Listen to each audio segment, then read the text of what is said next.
family, what's good with you? It's your boy 2A and A, and as always, fam, anything I say in this episode, prior episodes, and future episodes is just my personal opinion.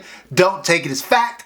Don't take it as law. Always do your own homework and come up with your own conclusions. Right about now, fam, I should go ahead and tap that like button for your boy. If you're new to the channel, I want to say welcome. Come on in. You can join the congregation by smashing that subscribe button and requesting all post notifications. And if you are an existing supporter of this channel, fam, I appreciate you more than you can possibly imagine. You are the reason this channel is anything.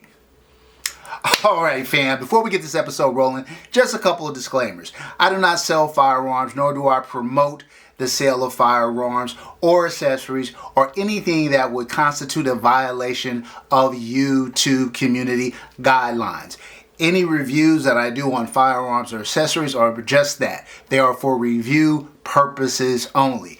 And if I reference the gun manufacturer or the company that happened to supply the product, I am just referencing that for disclosure purposes. All right? Now, fam, look. If you are not a member of the 2ANLA fam club, I do not know what you are doing at this point in time. As a member of the fan club, you receive unreleased content. You will receive content early. You become automatically eligible for all the giveaways that we do on our bi-weekly live streams, fam. Look. I believe I offer some of the best giveaway opportunities on YouTube. So make sure you're a member of the fam club. It's only $2.99 a month. Just click on that join button down below. And if you are interested in any of the 2ANLA merchandise, just hit that QR code in the corner. You see it. You see it right there. That will take you to the 2ANLA channel. Also, you can sign up to participate in a lot of our giveaways there. So make sure you hit that QR code. All right, that's it. Now let's get back into the episode.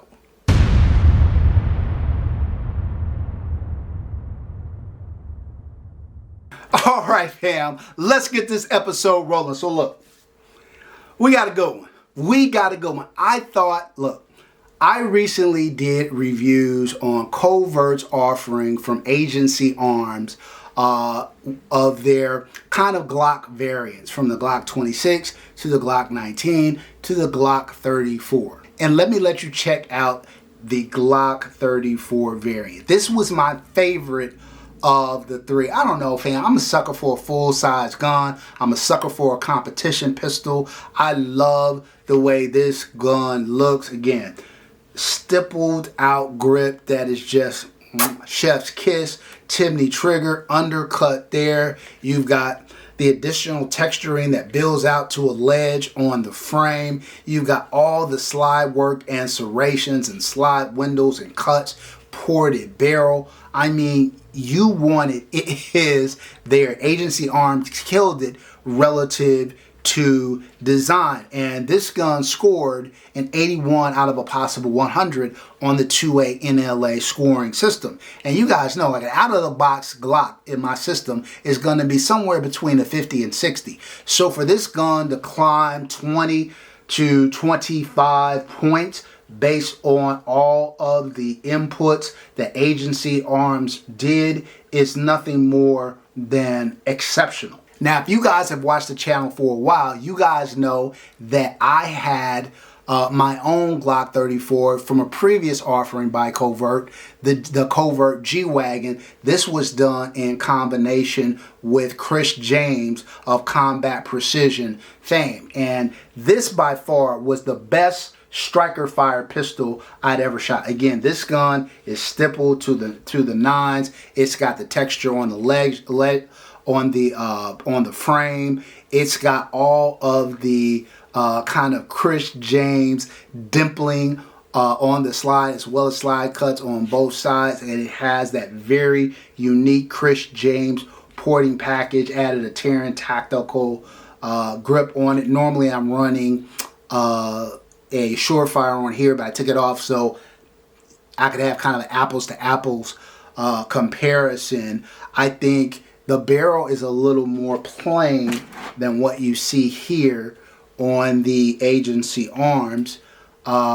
But like I said, this was the best striker fire pistol I'd ever shot. It also scored an 81 out of a possible 100 on the 2A NLA scale. So I was like, well, look, both Glock 34s, both similarly priced, both ported and have similar setups. We got to do kind of a head-to-head on these to talk about which one is better. So why don't we get into that? All right, look, fam, this is going to be relatively short because I got to say these two guns are almost identical. Yes, there are some aesthetic differences between the two.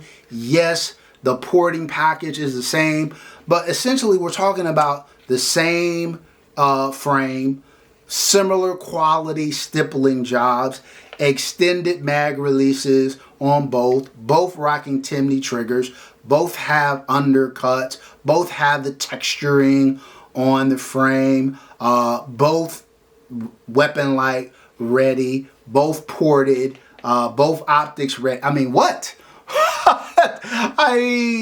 Same gun, right? At the end of the day, it's the same gun done to the nines. Really, what it comes down to is two things. Which one do you like more aesthetically? And I'll put them up there so you can get a kind of picture of that. Which one do you like more aesthetically, and which has the better porting package? And so here's what I would say. I think, even though I love like the Chris James dimpling on the upper, I just think overall Agency Arms killed it with the slide work. The serrations that go over the top, the slide cuts in the window, the markings on the barreling, I think it make it stand out. Like if it were me, I would have loved to have Combat Precision logo here or here to kind of emphasize that this is a Chris James done gun. So I think I'm going to give a slight edge to Agency Arms relative to the aesthetic of this gun. Now, what I will say is both of these porting systems are really, really well done. Both incredibly flat.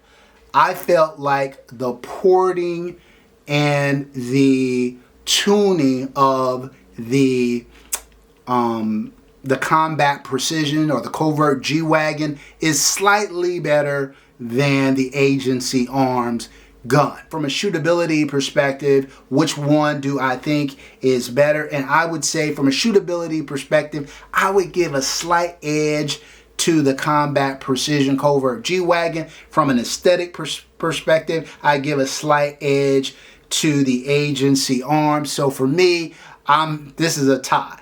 This is a tie. And I know sometimes when people say that, oh, you copped out. Well, in this particular case, they're both Glock 34s. It is literally the same gun. Right? Same gun, same trigger, same stippling packages, same kind of undercut. The only real difference is the aesthetic and the porting. And so I think aesthetically this one is a little better, and I like the port package and the feel of the G-Wagon a little bit more. But if you're looking for a Glock clone, a fully improved Glock clone that has all the bells and whistles, I would definitely consider this offering from Agency Arms. And I would say too, if you haven't seen the full review I did on the 34 as well as the 19 and the 26, I did them all in one video. You should go back and check that video out, because I think that, man, these guns run. Like I said, reliability and everything. The guns ended up scoring an 81 out of a possible 100 for a Glock. That is high cotton, y'all. That is high cotton. So look, the Agency Arms special edition at Kovert. Shout out to Kovert for providing this gun for review. All right, that's it for this episode, fam. Until next time, as always, take care of one another and peace.